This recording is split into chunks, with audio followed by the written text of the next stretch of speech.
నమస్తే.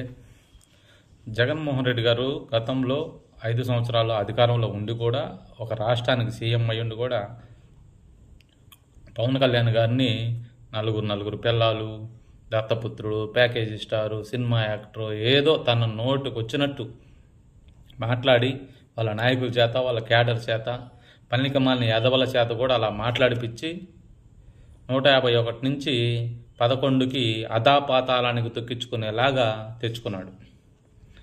మళ్ళీ ఇప్పుడు ప్రభుత్వం మారిన తర్వాత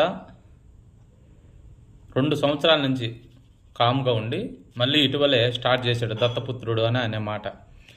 అది నోరు మామూలుగా ఇంతకుముందు అంటున్నాడు కాబట్టి అలవాటుతోట అనేసాడా, లేదంటే కావాలనే అన్నాడా, కావాలనే అని వాళ్ళ నాయకుల చేత, వాళ్ళ క్యాడర్ చేత అనిపించడానికి సిద్ధపడ్డాడా అనేది ఆయనకే తెలియాలి.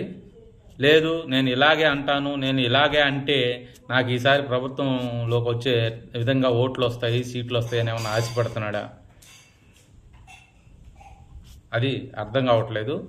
జగన్మోహన్ రెడ్డి గారు మీరు ఇలాగే అంటుంటే ఈసారి మీకు 11 కాదు కదా, 1 కాదు కదా, 0 కూడా రావు అని మా అభిప్రాయం. రాకుండా చేసుకునే బాధ్యత మేము జన సైనికులను తీసుకుంటాం. దానికి మీరు సిద్ధపడి మీరు ఏమనాలనుకుంటే అది అనుకోవచ్చు, అది మీ ఇష్టం.